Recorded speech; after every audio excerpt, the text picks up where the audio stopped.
نحمدہ ونصلی ونسلم علی رسولہ الکریم بسم اللہ الرحمن الرحیم۔ محترم ناظرین و سامعین کرام، السلام علیکم ورحمۃ اللہ وبرکاتہ۔ اللہ تعالیٰ کے فضل و کرم اور حضور نبی اکرم صلی اللہ علیہ وسلم کے نالین پاک کے صدقے سے ہم درس قرآن کی ایک اور نشست میں آپ کے ساتھ موجود ہیں۔ پچھلی نشست میں ہم نے سورہ المائدہ کی آیت نمبر 86 تک کا بیان مکمل کر لیا تھا، اور آج ہم اللہ تعالیٰ کے فضل و کرم سے سورہ المائدہ کی آیت نمبر 87 سے اپنی گفتگو کا آغاز کریں گے۔ پچھلے نشست کے اندر ہم نے یہ بات بیان کی تھی کہ مودت کے اعتبار سے اور یعنی کہ محبت کے اعتبار سے جو نصارہ ہیں وہ یہودیوں اور مشرکین کی نسبت مسلمانوں کے زیادہ قریب ہیں، اور سورہ المائدہ اور پارہ نمبر 7 کے اندر جو ہے اللہ رب العزت نے پھر بیان فرمایا کہ جو سچے عیسائی یعنی کہ نجاشی جیسے بادشاہ تھا وہ بھی عیسائی تھا، اس کا ہم نے سارا تذکرہ کیا۔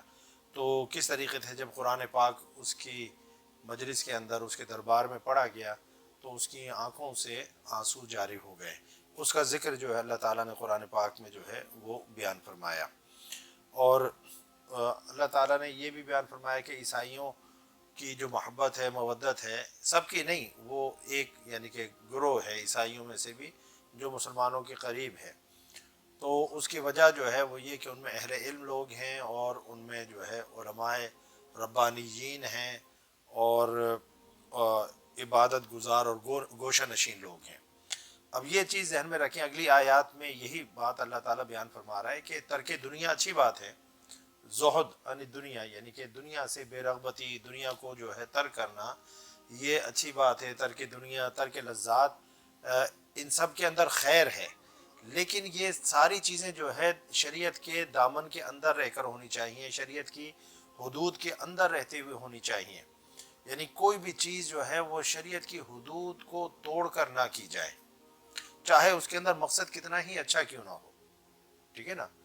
تو اس کی طرف جو ہے اللہ تعالیٰ نے حلال اور حرام، ڈوز اینڈ ڈونٹس کی ایک جو ہے باؤنڈری ہمارے لیے بنا دی ہے، اور ہم نے جو کچھ بھی کرنا ہے اس کے اندر رہ کر کرنا ہے۔ جس چیز کو اللہ نے ہمارے لیے حلال کر دیا ہے تو اس کے اندر حکمت ہے، اس کے اندر مصلحت ہے، تو اس چیز کو ہم اپنے اوپر حرام نہ کریں، اور جس چیز کو اللہ نے حرام قرار دے دیا ہے اس کو ہم اپنے لیے حلال نہ سمجھیں۔ تو اللہ اور اس کے رسول کے حلال اور حرام ہی ہمارے لیے کافی ہونے چاہیے۔ ہمیں اپنے نفس کو شامل کر کے اور اپنی ذاتی جو ہے پسند یا ناپسند یا اس کے اندر کوئی اور بھی اغراض جو ہے وہ ہو سکتی ہیں۔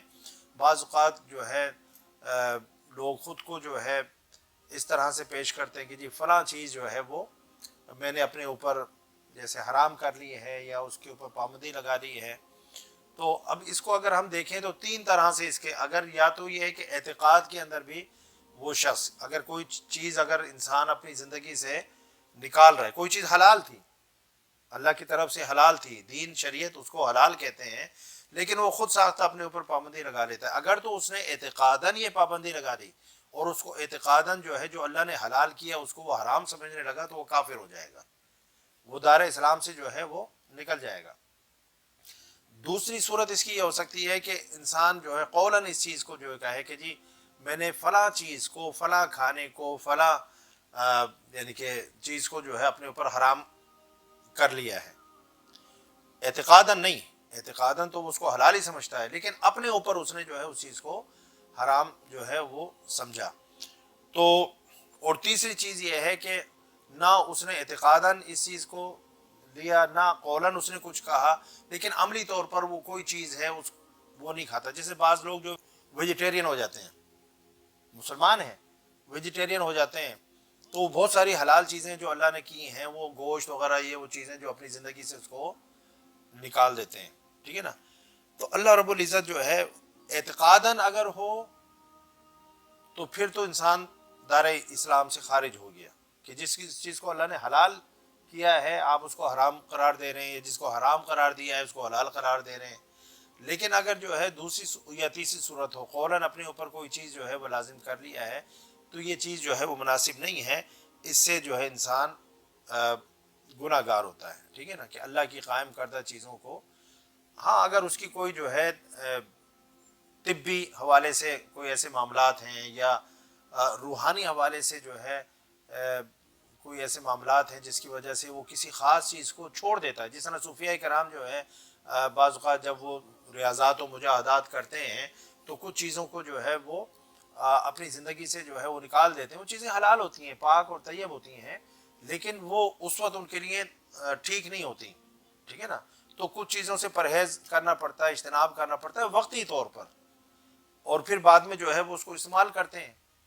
تو اگر کوئی اس کے اندر روحانی حکمت ہے، مصلحت ہے، یا مثال کے طور پر آپ کو کسی جو ہے حاذق طبیب نے، ڈاکٹر نے کہا کہ جی آپ فلاں چیز جو ہے چھوڑ دیں، فلاں چیز نہ کھائیں، مچھلی نہ کھائیں، فلاں چیز نہ کھائیں، زیادہ جو ہے وہ، آپ سمجھ رہے ہیں نا، تو اس قسم کی چیزیں جو ہے کسی طبیب کے کہنے پر آپ اس کو جو ہے حرام نہیں سمجھتے، لیکن وہ چونکہ آپ کے لیے نقصان دہ ہے، بعض کو ڈاکٹر کہتے تھے انڈا نہ کھائیں، یا انڈا ہے تو اس کی زردی نہ کھائیں، ٹھیک ہے نا، برین جو ہے وہ نہ کھائیں، اس کے اندر کولیسٹرول زیادہ ہوتا ہے، فلاں چیز نہ کھائیں۔ تو مقصد یہ کہ اس میں آپ کے لیے جسمانی اگر کوئی معاملہ اس طرح کا ہے کہ اگر وہ غذا کھائی تو اس سے آپ کی صحت جو ہے وہ خراب ہو سکتی ہے، یا آپ کی طبیعت کے اندر جو ہے بوجھل پن پیدا ہو سکتا ہے، وہ چیز کھائی تو شاید آپ کا بلڈ پریشر شوٹ کر جائے، جس طرح بعض لوگ جو ہائی بلڈ پریشر کے مریض ہوتے ہیں پائے وغیرہ اس قسم کی چیزیں کھائیں تو اس سے ان کا بلڈ پریشر جو شوٹ کر جاتا ہے۔ تو ویسے تو وہ چیز حلال ہے، لیکن آپ کو چونکہ سوٹ نہیں کرتی تو اس لیے آپ وہ نہیں کھا رہے، نہیں کھاتے، تو اس میں کوئی مذائقہ نہیں ہے۔ لیکن اعتقاداً اگر کسی حلال چیز کو آپ نے یہ سمجھ لیا کہ بھئی یہ چیز ہمارے لیے ہے، یعنی کہ اس کے اوپر اپنی پابندی لگا لی اعتقاداً، تو اس سے جو ہے انسان دار اسلام سے خارج ہو جاتا ہے۔ تو حلال ہو، حرام ہو، جو بھی ہو، اس میں ہم نے دین و شریعت کی طرف دیکھنا ہے، قرآن کی طرف دیکھنا ہے، حضور نبی اکرم صلی اللہ علیہ وسلم کی جو ہے شریعت کی طرف دیکھنا ہے، آپ کی سیرت کی طرف دیکھنا ہے، جس چیز کو اللہ اور اس کے رسول نے حلال کر دیا وہ حلال ہے، قیامت تک حلال ہے، اور جس کو حرام کر دیا وہ حرام ہے۔ تو ہم کون ہوتے ہیں اپنی طرف سے کوئی شریعت میں اضافہ کرنے والے، اس میں کمی کرنے والے، یا اپنی مرضی سے جو ہے اپنے معاملات کو طے کرنے والے؟ نہیں، جب ہم نے جو ہے اللہ اور اس کے رسول کے سامنے جو ہے سر تسلیم خم کر دیا اور اس کی اللہ اور اس کے رسول کی اطاعت کے اندر آ گئے، تو پھر جو اس کا فرمان ہے اس کے مطابق ہی ہم نے اپنی زندگی گزارنی ہے۔ تو اللہ تعالیٰ جو فرماتا ہے یا ایھا الذین آمنوا، اے ایمان والوں، لا تحرموا طیبات ما احل اللہ لکم، جو پاکیزہ چیزیں اللہ نے تمہارے لیے حلال کی ہیں انہیں اپنے اوپر حرام مت ٹھہراؤ، ٹھیک ہے نا، ولا تعتدوا، اور نہ ہی حد سے بڑھو، یعنی یہ حد سے بڑھنا ہے نا کہ آپ کسی حلال چیز کو حرام اپنے اوپر قرار دے رہے ہیں، تو یہ حد سے تجاوز کرنا ہے، تو اپنی حد کے اندر رہو، اور جس چیز کو اللہ نے حلال کر دیا ہے اس کو حلال سمجھو، جس چیز کو اللہ نے حرام کر دیا ہے اس کو حرام ٹھہراؤ۔ اب اس کے اندر اللہ نے جو ہے فرمایا کہ لا تحرموا طیبات، یعنی اللہ تعالیٰ نے اس کے اندر یہ نہیں کہ کھانے پینے کی پہننے کی ہر چیز اس کے اندر جو ہے جس کو، یعنی کہ جو چیز آپ کے لیے حلال ہوگی وہ اچھی ہوگی، طیب کا معنی ہے اچھی، ٹھیک ہے نا، عمدہ۔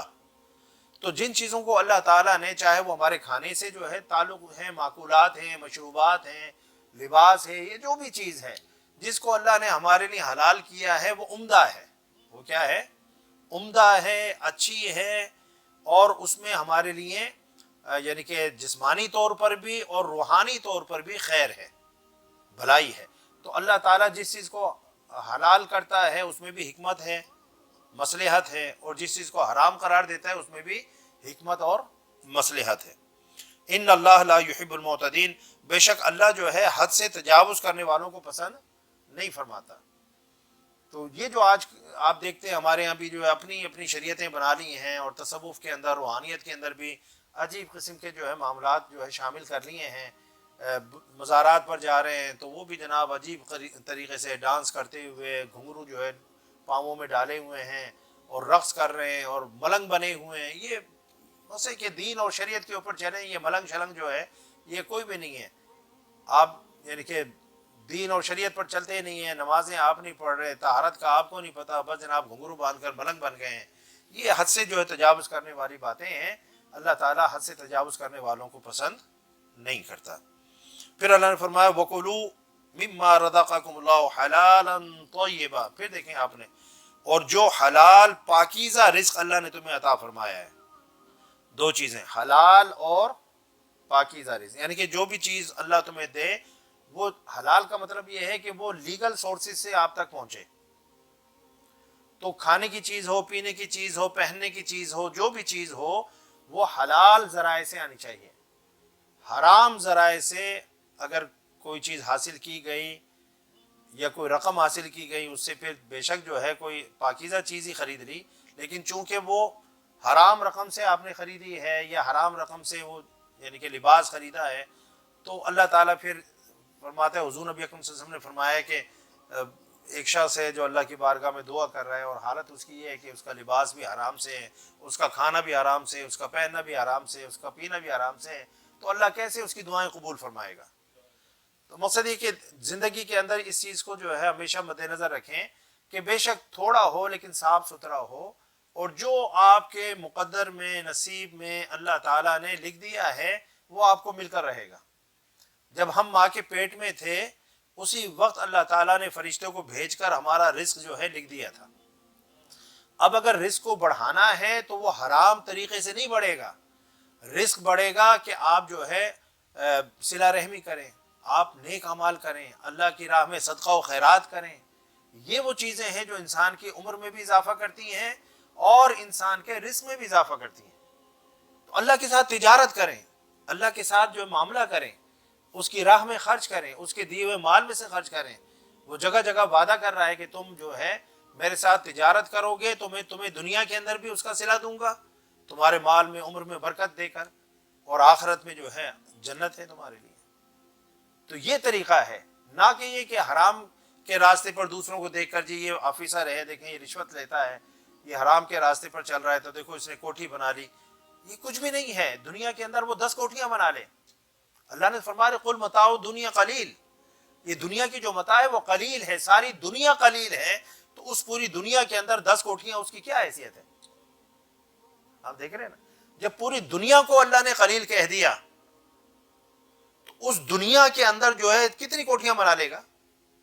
5-10 گاڑیاں کتنی خرید لے گا؟ 5-10. تو یہاں کروڑوں گاڑیاں جو چل رہی ہیں، ان کروڑوں گاڑیوں میں جو ہے 5-10 گاڑیوں کی کیا حیثیت ہے؟ ان جو ہے کروڑوں گھروں کے اندر جو 5-10 گھروں کی کیا اہمیت ہے؟ وہ تو قلیل کا بھی اقل ہو گیا، بہت تھوڑا ہو گیا.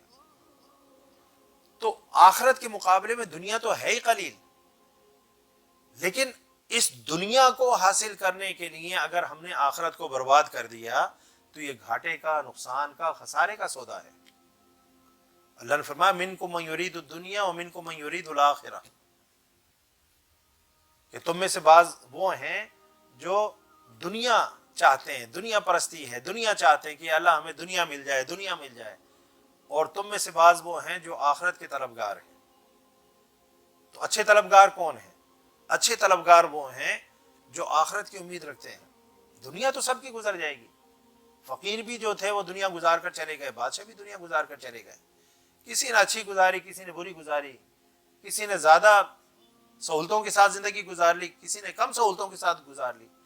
زندگی تو دونوں کی گزر گئی، اور یہ زندگی تو تھی عارضی. اب ادھر جب جائیں گے تو وہاں دیکھنا ہے کہ کس کی زندگی اچھی ہے، کیونکہ وہ ابدی زندگی ہے، وہ ہمیشہ رہنے والی زندگی ہے. تو اس چھوٹی زندگی کو بہتر بنانے کے لیے ہم شریعت کی حدود کو پامال نہ کریں کہ آخرت کی زندگی تباہ و برباد ہو جائے. اچھی صاف ستھری زندگی گزاریں، نیکی تقوی کے ساتھ گزاریں، حلال حرام کی تمیز اور شعور کے ساتھ زندگی گزاریں. اللہ تعالیٰ جو ہے انشاءاللہ اسی میں خیر و برکت عطا فرما دے گا. کوئی کمی نہیں رہے گی، کوئی تھوڑ نہیں رہے گی، انشاءاللہ سب کچھ ملے گا. تو اللہ فرماتا ہے کہ حلال اور طیب اس میں سے کھائے گا. چیز حلال بھی ہو اور عمدہ بھی ہو، پاکیزہ ہو. واتقوا اللہ الذی انتم بہ مؤمنون، اور اللہ سے ڈرتے رہو جس پر تم ایمان رکھتے ہو، کیونکہ اللہ کا ڈر ہی تمہیں اللہ کی حدود کے اندر رہنے پر مجبور کرے گا.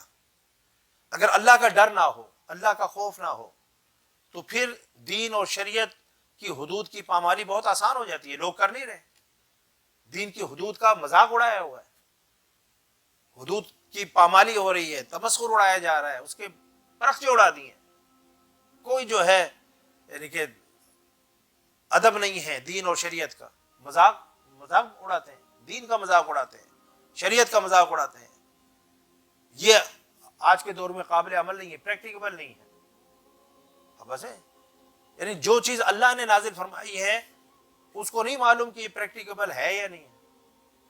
تم جو ہے اتنا جو بڑا ذہن رکھتے ہو اور زیادہ اچھی تمہاری جو ہے انڈرسٹینڈنگ ہے چیزوں کے حوالے سے کہ اللہ کے بھیجے ہوئے دیے ہوئے نظام کو تم کہہ رہے ہو کہ یہ پریکٹیکیبل نہیں ہے, اور جو دنیا داروں نے نظام بنایا ہے اس کو کہہ رہے ہو جی پریکٹیکیبل ہے. تو جس کو تم نان پریکٹیکیبل کہہ کر ریجیکٹ کر رہے ہو, کبھی اس کو جو ہے تم نے ٹرائی کیا ہے؟ ایک چیز کو جو ہے آپ ٹرائی نہیں کرتے ہو, ٹرائی کیے بغیر آپ جو ہے فیصلہ صادر فرما دیں, فتویٰ جاری کر دیں کہ جی پریکٹیکیبل نہیں ہے. اس کے اوپر ورک کیا ہے, اس کے اوپر کوئی ریسرچ کی ہے, اس کو نافذ کرنے کے لیے کوئی سنسیئر ایفرٹس کی ہیں؟ بغیر کچھ کیے ہوئے آپ نے جناب ون سائیڈڈ فیصلہ سنا دیا یہ جی پریکٹیکیبل نہیں ہے. یہ غلط بات ہے. اسلامی ملکوں کو جو ہے ایک اسلامی نظام کو ڈیولپ کرنے کے لیے ٹولز تو سارے موجود ہیں, اصول تو سارے موجود ہیں. اب یہ ہمارا کام ہے کہ ہم اس کو دیکھیں اور اس کے اوپر بیٹھیں اور اس پر جو ہے اس شعبے سے متعلق جو ایکسپرٹس ہیں وہ ریسرچ کریں, تحقیق کریں, اور پھر آج کے دور کے مطابق اس کو ڈھالیں اور اس کو پریکٹیکیبل بنائیں. تو یہ ہمارا کام ہے. اللہ نے اصول دے دیے ہیں, ان اصولوں کے حساب سے جو ہے ہم اپنے آپ کو ایڈجسٹ کر سکتے ہیں. پھر اللہ رب العزت نے جو ہے فرمایا کہ لا یؤاخذکم اللہ باللغو فی ایمانکم ولکن یؤاخذکم بما عقدتم الایمان. اب جو ہے قسم, یہ جو ہم قسمیں کھا لیتے ہیں, اب قسموں کی جو ہے 3 قسمیں بنیادی طور پر ہیں, ٹھیک ہے نا. ایک قسم جو ہے یمین غموس کہلاتی ہے, ایک یمین لغو ہے, یمین کہتے ہیں قسم کو, یمین غموس, یمین لغو اور یمین منعقدہ, یہ 3 قسمیں ہیں. یمین غموس کیا ہے؟ لیٹ سے کہ گزشتہ کوئی واقعہ ہوا ماضی کے اندر, مثال کے طور پر جو ہے میں اگر یہ کہوں کہ جی میں قسم اٹھا کر کہوں کہ جی میں نے کام کیا تھا, اور حالانکہ مجھے پتہ ہے کہ میں نے یہ کام نہیں کیا تھا, تو جان بوجھ کر میں جو ہے جھوٹی قسم اٹھا لوں اور کہ جی میں نے یہ کام کیا تھا حالانکہ وہ کام نہیں کیا تھا, اس کو کہتے ہیں یمین غموس. اس کے اوپر کفارہ کوئی نہیں ہے, لیکن انسان چونکہ اس نے جھوٹ بولا ہے تو اللہ کی بارگاہ میں سخت گناہ گار ہوگا. کیا؟ سخت گناہ گار ہوگا.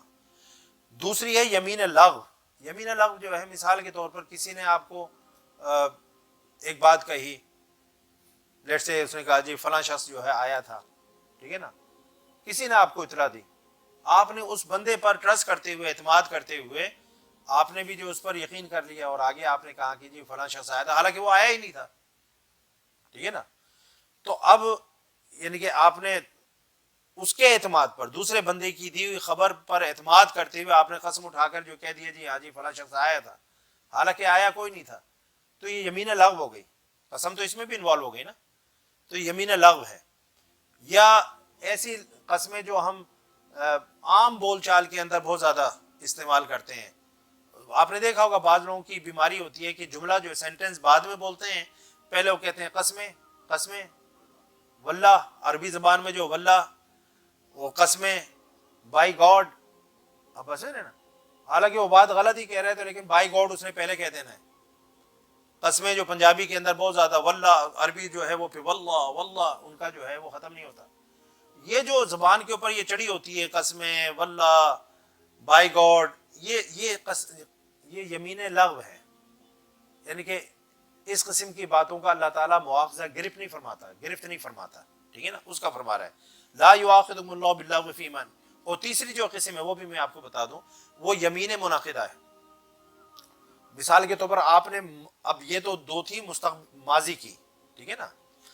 یمین منعقدہ جو ہے اس کا تعلق مستقبل سے ہوتا ہے کہ آپ جیسے جو ہے قسم کھاتے ہیں کہ جی یہ کام میں کروں گا, ٹھیک ہے نا, اور وہ کام جو ہے آپ نہیں کرتے,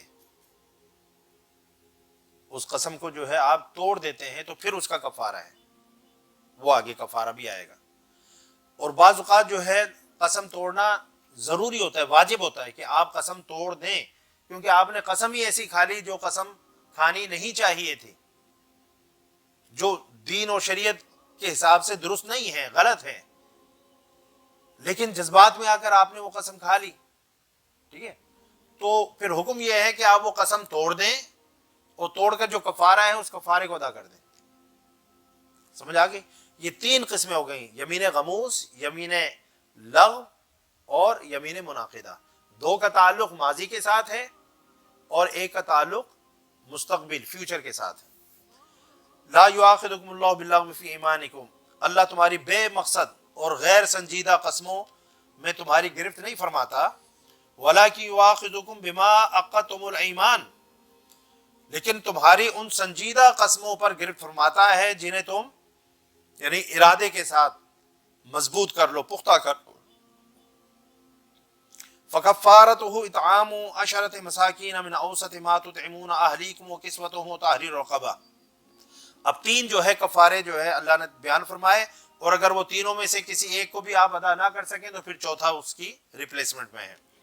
پہلا کفارہ کیا ہے کہ اگر تم ایسی جو ہے قسم کو توڑ ڈالو تو اس کا کفارہ 10 مسکینوں کو اوسط درجے کا کھانا کھلانا ہے, یعنی 2 ٹائم کا آپ اوسط درجے کا کھانا ان کو کھلائیں گے. ما تطعمون اہلیکم, جو تم اپنے گھر والوں کو کھلاتے ہو, جو عام روٹین میں آپ کھانا کھاتے ہیں.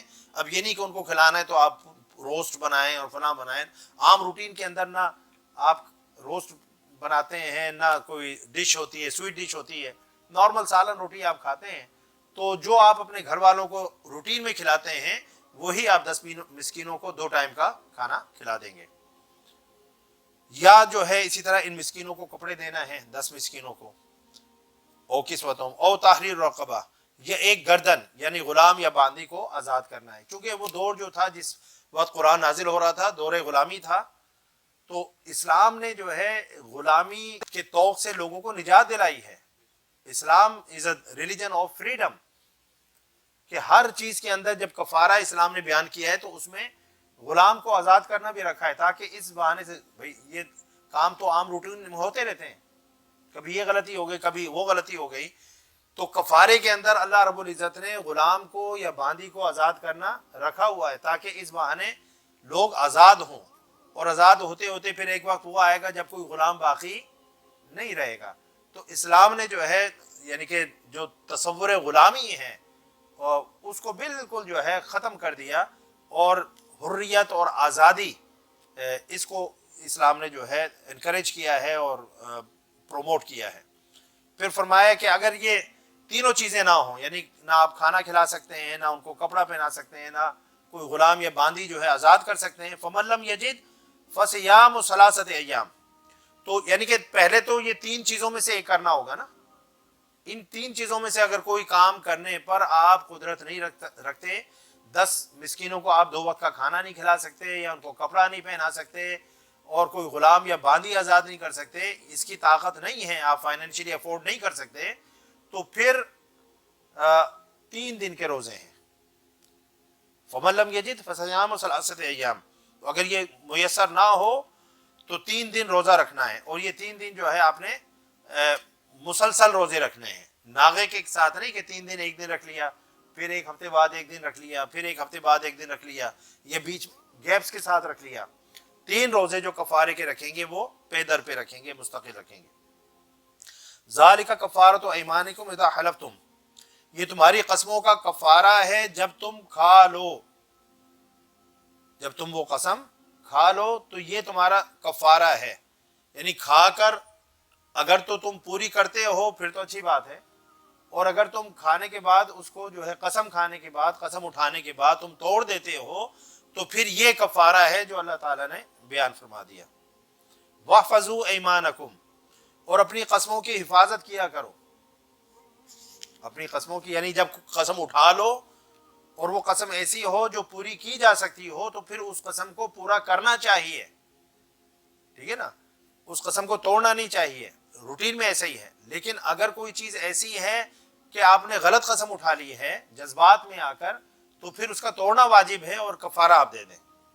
تو واحفظوا ایمانکم, اللہ نے فرمایا کہ اور دوسرا اس کا معنی یہ بھی ہو سکتا ہے کہ اپنی قسموں کی حفاظت کیا کرو، یعنی اس کو بے جا استعمال نہ کیا کرو، یعنی ہر وقت تم قسمیں اٹھانا شروع کر دو، بے جا استعمال نہ کرو، بلکہ اپنی قسموں کی حفاظت کیا کرو، جہاں ضرورت ہو وہاں پر جو ہے اس کو استعمال کرو۔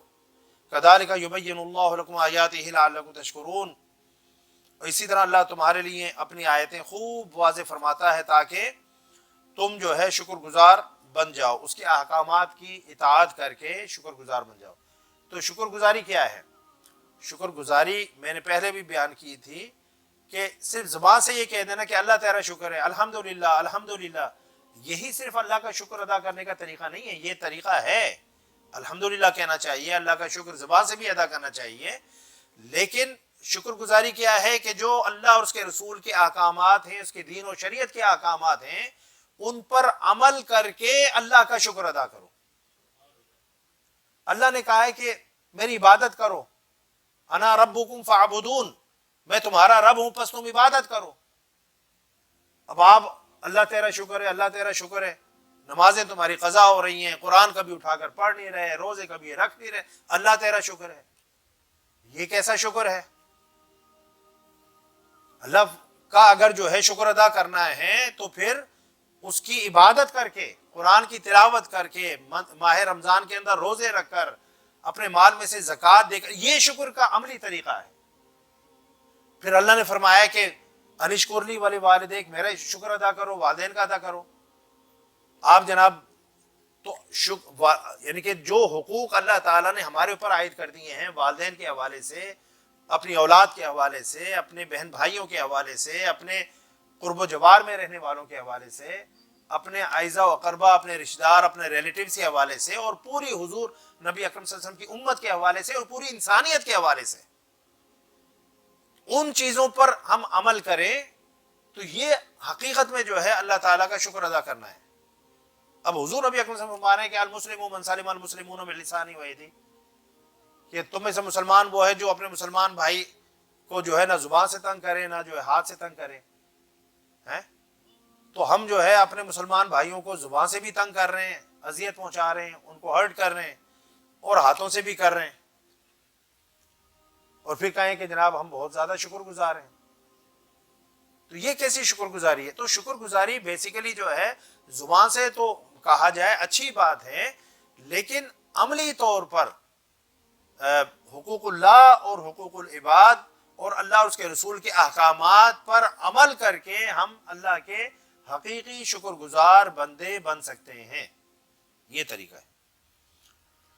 یا ایھا الذین آمنوا، پھر اللہ رب العزت نے جو ہے، یہ تو پیچھے تھا نا کہ یہ حلال چیزوں کا، اب جو ہے جو چیزیں حرام اللہ تعالیٰ نے کی ہیں ان میں سے چند چیزوں کا بیان فرمایا۔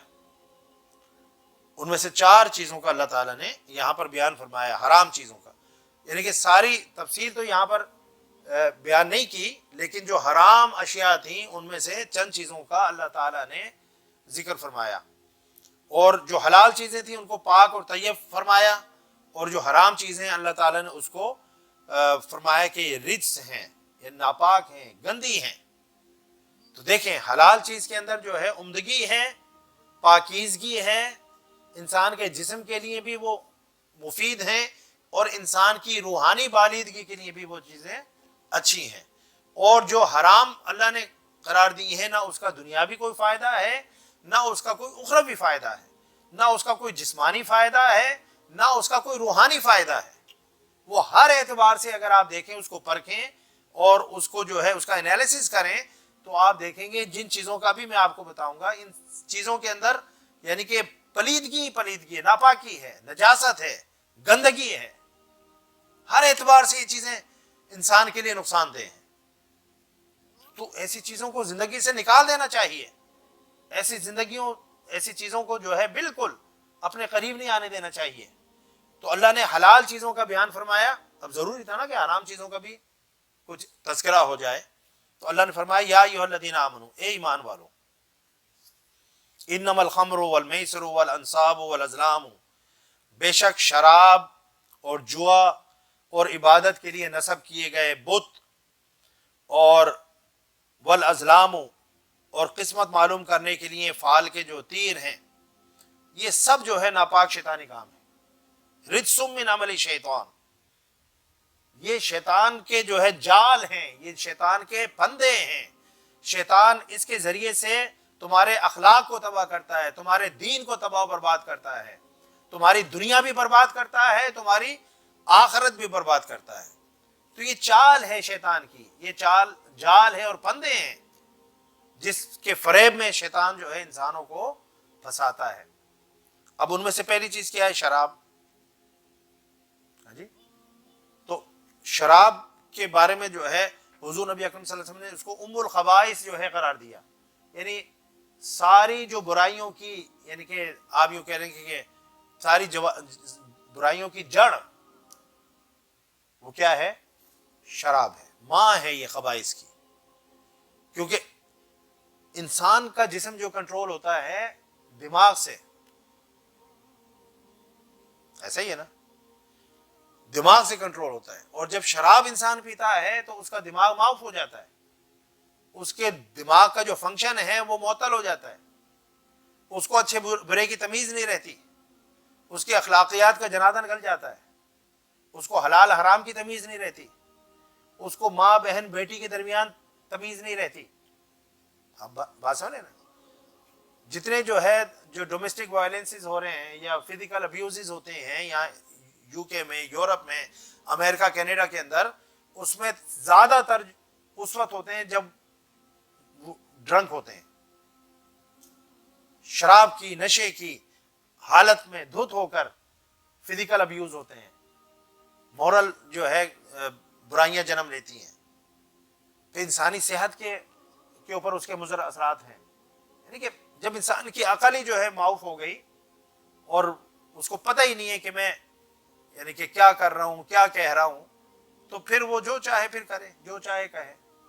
ایسے اس کے اندر پھر لوگ طلاقیں بھی دے دیتے ہیں، وہ اپنی بیویوں کو مارتے بھی ہیں، اور بڑے یعنی کہ سیریس جو ہے کرائم میں بھی مبتلا ہو جاتے ہیں. ڈرگز لیتے ہیں، شراب، ڈرگز، یہ ساری چیزیں جو بھی نشہ آور ہو.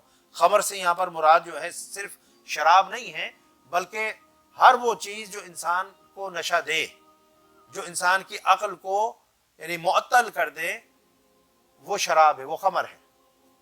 ٹھیک ہے نا، صرف شراب، الکوہل، وائن کی بات نہیں ہو رہی، بلکہ ہر وہ چیز جو انسان کے لیے انٹاکسیکیشن لے کر آئے، نشہ لے کر آئے، اس کی تھوڑی مقدار ہو یا زیادہ ہو. کوئی اگر کہے کہ جناب وہ میں تو اگر تھوڑی سی پی لوں تو مجھے تو کچھ بھی نہیں ہوتا، میں تو کوئی 4-6 پیک پیوں تو مجھے پھر تھوڑی سی چڑھتی ہے، تو ایک آدھ پیک پینے سے تو کچھ نہیں ہوتی، تو ایک آدھ تو پی سکتا ہوں نا، کیونکہ عقل اس وقت تک ٹھیک رہتی ہے. نہیں، جب ایک چیز حرام اللہ نے قرار دے دی تو پھر اس کی چاہے تھوڑی مقدار ہو یا زیادہ مقدار ہو، وہ حرام ہے.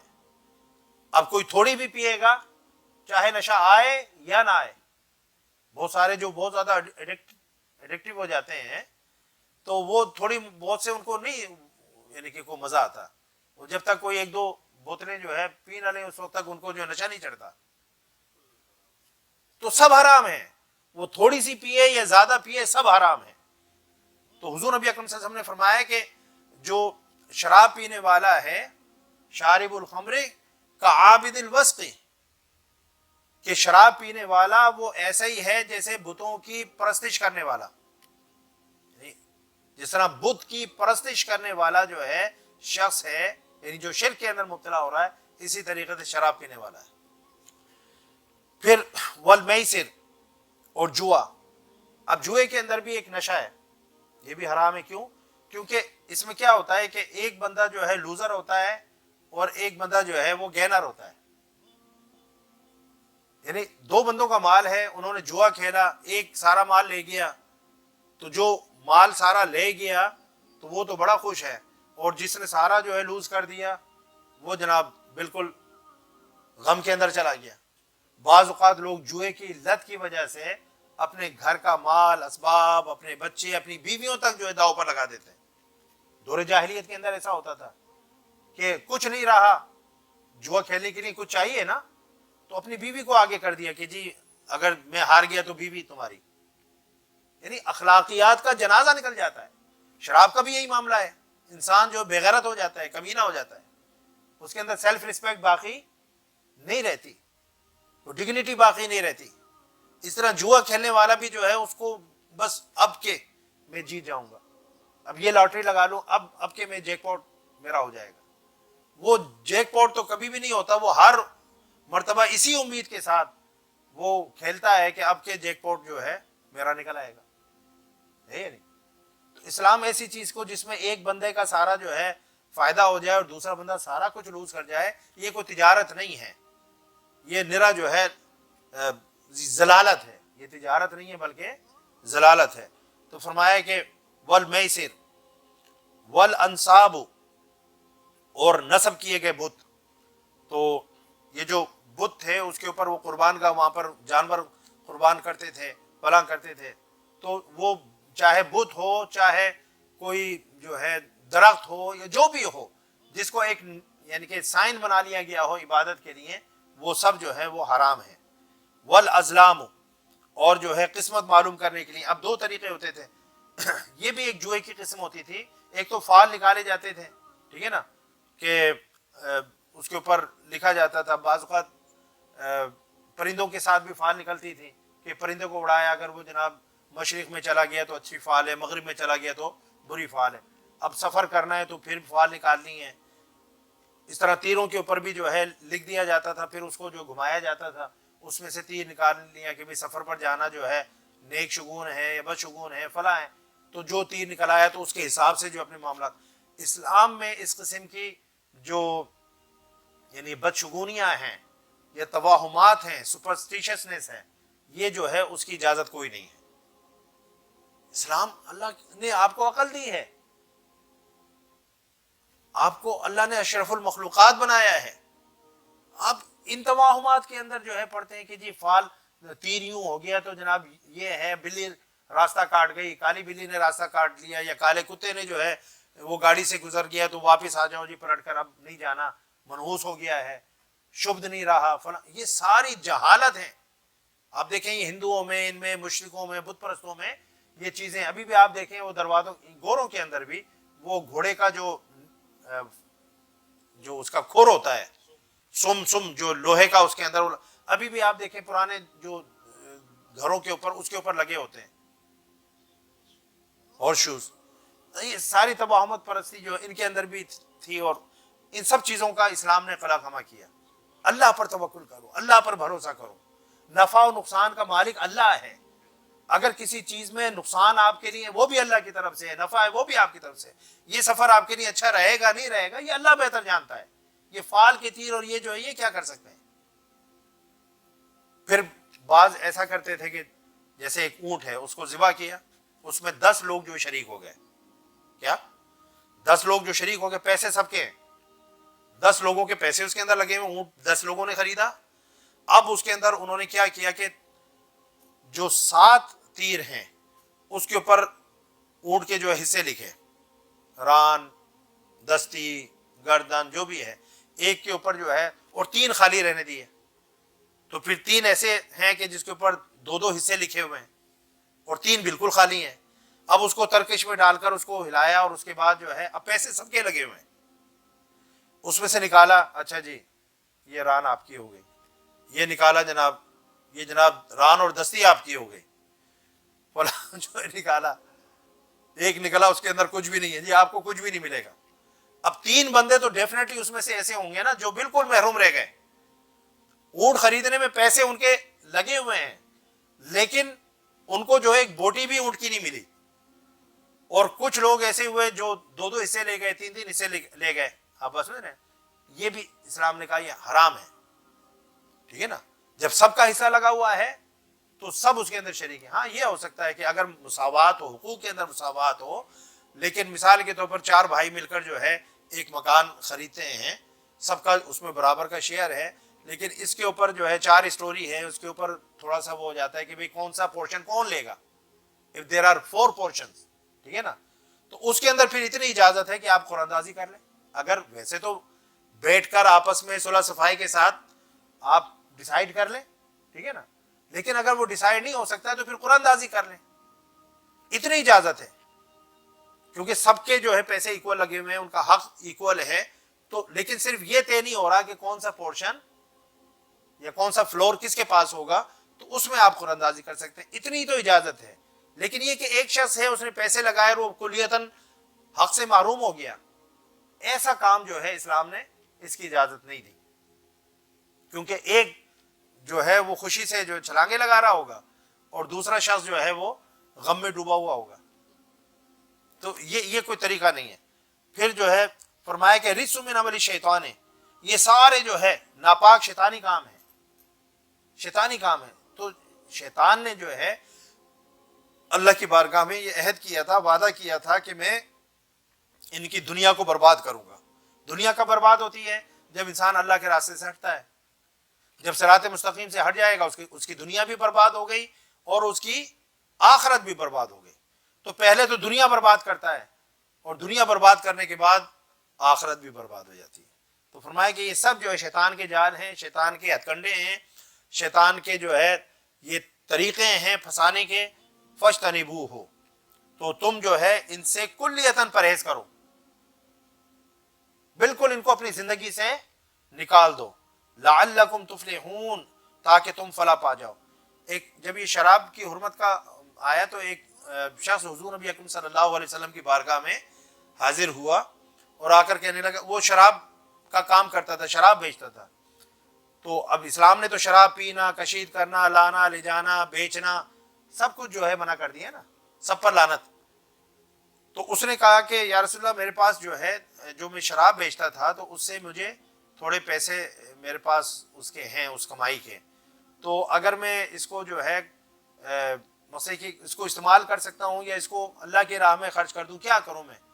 تو آپ صلی اللہ علیہ وسلم نے فرمایا کہ اگر تو اسے یعنی کہ حج اور جہاد جیسے عظیم کام کے اوپر بھی خرچ کرے گا تو اللہ تعالیٰ تجھے مچھر کے پر کے برابر بھی اجر و ثواب عطا نہیں فرمائے گا، کوئی اس کا فائدہ نہیں ہے۔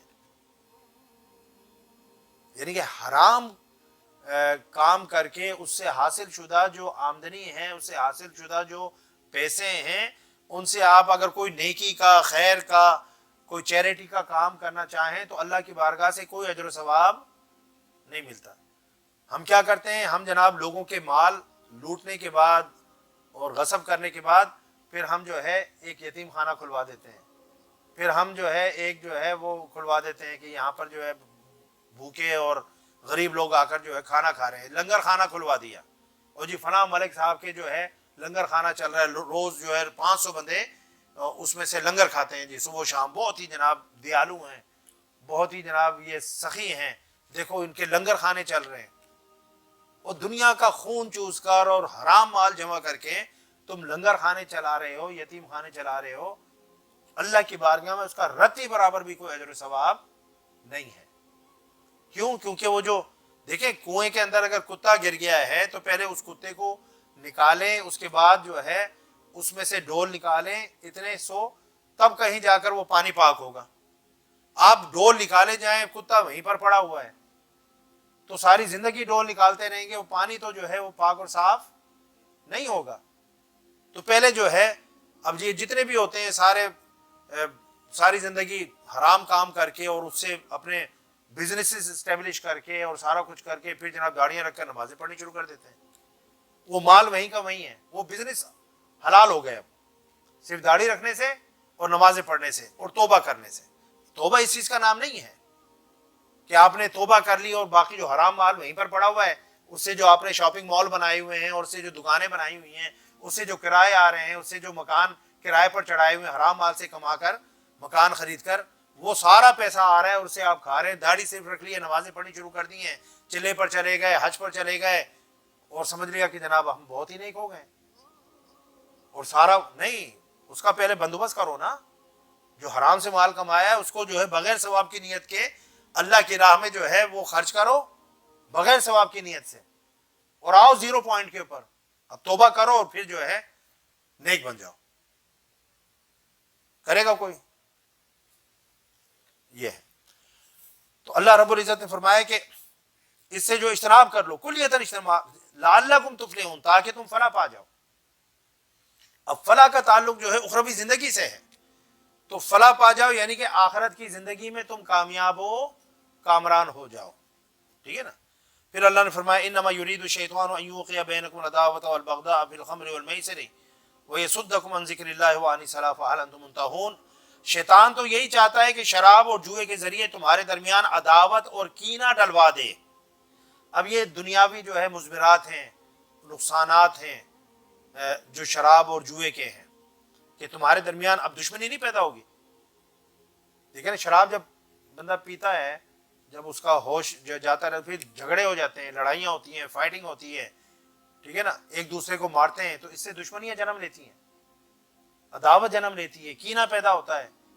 اور جب آپ کسی کا مال جو ہڑپ کر جاؤ گے جوئے کی مدد سے، سارا مال آپ کے پاس آ گیا چند منٹوں میں، چند گھنٹوں کے اندر، ہے جی، تو جس شخص کا مال آپ کی جیب میں آیا ہے وہ بندہ جو ہے خوش ہوگا، اس کے دل میں نفرت پیدا نہیں ہوگی، دشمنی نہیں پیدا ہوگی، ہوگی یا نہیں؟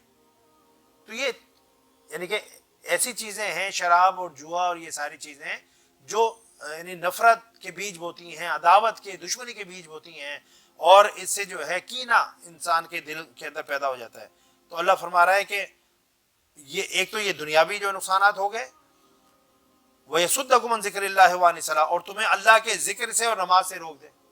اب یہ اخروی نقصان ہو گیا کہ ایک طرف دنیا بھی ہاتھ سے جا رہی ہے اور دوسری طرف آخرت بھی ہاتھ سے جا رہی ہے، کہ انسان جو ہے اللہ کے ذکر سے دور ہو گیا، نماز سے دور ہو گیا، کیونکہ جب نشے کی حالت میں ہیں تب بھی جو ہے آپ نماز نہیں پڑھ سکتے، اور نشے کی حالت میں انسان کو ہوش ہی نہیں رہتی نماز وغیرہ کی۔ اسی طرح جب جوئے کے اندر بیٹھا ہوا ہے تو بندہ جو ہے اتنا منہمک ہوتا ہے ایسے کاموں کے اندر، پھر اس کو کہ بھئی اب جو جوا کھیل رہا ہے وہ اٹھ کر نماز پڑھنے جائے گا، کہ بھئی ابھی یہیں پر جوا روک دو، میں ذرا نماز کا ٹائم ہو گیا ہے، تو جو اتنا جو نماز کا پابند ہوگا وہ جوا کھیلے گا۔ تو مقصد یہ ساری چیزیں اللہ کے ذکر سے اور نماز سے، اب یعنی کہ اب ذکر دو چیزیں بیان فرمائی نا، اللہ کا ذکر اور نماز، حالانکہ نماز بھی اللہ کا ذکر ہے اور اللہ کے ذکر کی سب سے اعلیٰ ترین صورت نماز ہے، لیکن ایک اللہ تعالیٰ نے ذکر اللہ کا ذکر اور نماز کو الگ جو ہے اس کی اہمیت کے پیش نظر اللہ تعالیٰ نے نماز کو الگ بیان کیا، اور ذکر کے اندر تو بہت سارے ذکر شامل ہیں، قرآن پاک تلاوت کی آپ نے وہ بھی اللہ کا ذکر ہے، تسبیح آپ پڑھتے ہیں وہ بھی اللہ کا ذکر ہے، سمجھے نا، اور دیگر کام کرتے ہیں، درود پاک پڑھتے ہیں وہ بھی اللہ کا ذکر ہے۔ تو یہ سارے ذکر میں آ گئے، اور نماز تو ایک خاص اس کی ایک کیفیت ہے، حیت ہے، اور خاص اوقات میں آپ نماز پڑھتے ہیں۔ تو اللہ نے فرمایا فَهَلْ أَنْتُمْ مُنْتَهُونَ، تو کیا تم ان باتوں سے، ان شر انگیز باتوں سے باز نہیں آؤ گے؟ کیا تم اپنی زندگیوں سے شراب کو، جوئے کو، بت پرستی کو، خمار بازی کو، فال کے تیروں کو، ان سب ناپاک کاموں کو کیا تم اپنی زندگی سے نہیں نکالو گے؟ کہ ابھی وہ وقت نہیں آیا؟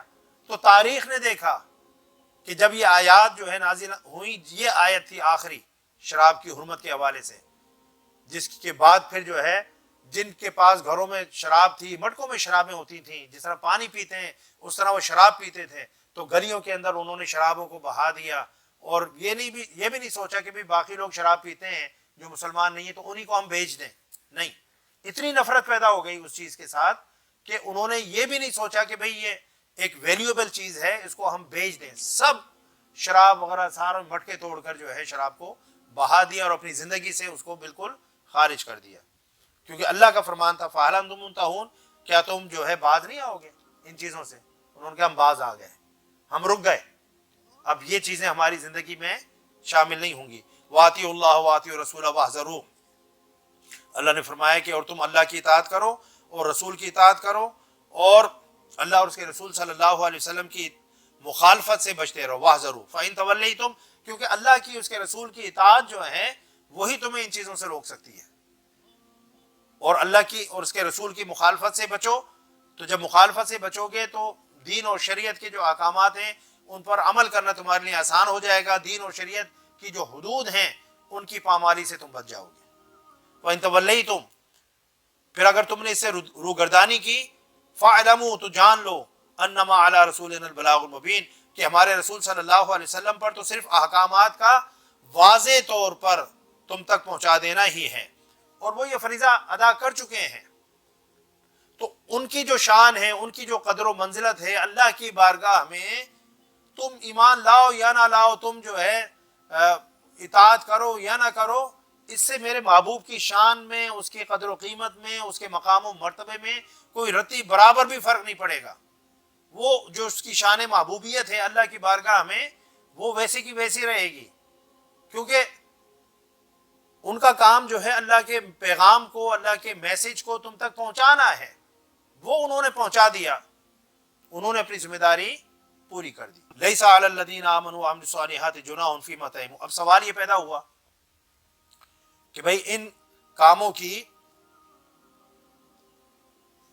یعنی حرمت سے پہلے شراب پہلے پی جاتی تھی نا، تو اب جن لوگوں نے شرابیں پی ہیں اب ان کا کیا بنے گا؟ جنہوں نے جوا کھیلا ہے ان کا کیا بنے گا؟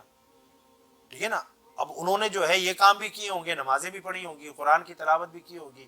تو اب ایک سوال پیدا ہوا کہ جو اس آیت کے نازل ہونے سے پہلے لوگ ایمان کی حالت میں مر گئے، اس دنیا سے چلے گئے، ان کا کیا ہوگا؟ کیا ان کی گرفت ہوگی، پکڑ ہوگی؟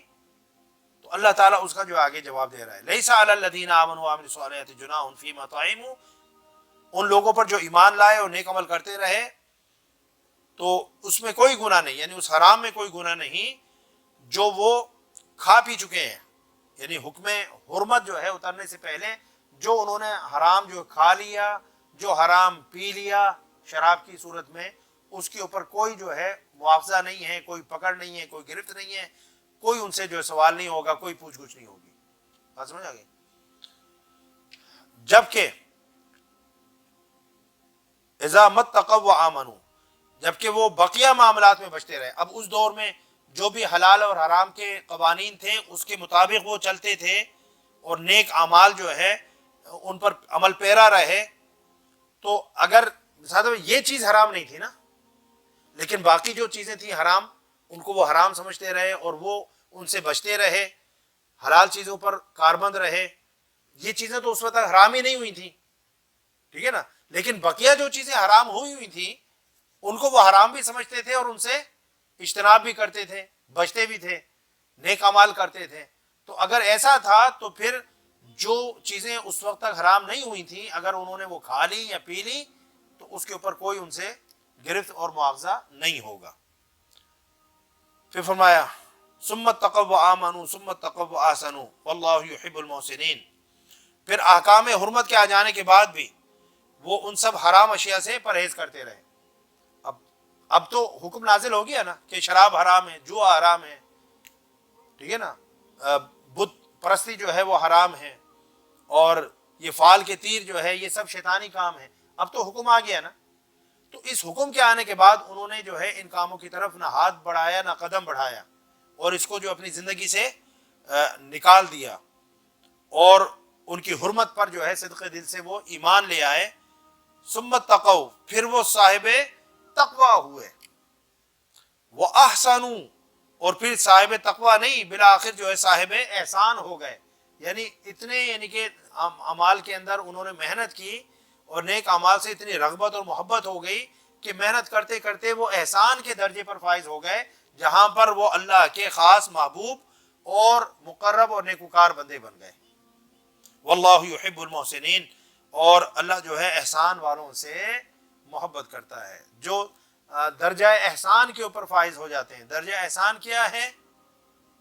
جس طرح حدیث جبریل میں کہ حضور نبی اکرم صلی اللہ علیہ وسلم نے جب پوچھا حضرت جبریل امین سے کہ مل احسانوں کہ احسان کیا ہے، تو آپ نے کیا فرمایا کہ اللہ کی عبادت اس طرح سے کرو کہ گویا تم اللہ کو دیکھ رہے ہو، اپنی آنکھوں سے اللہ کو، یعنی یہ کیفیت طاری کرو کہ تم اللہ کو دیکھ رہے ہو۔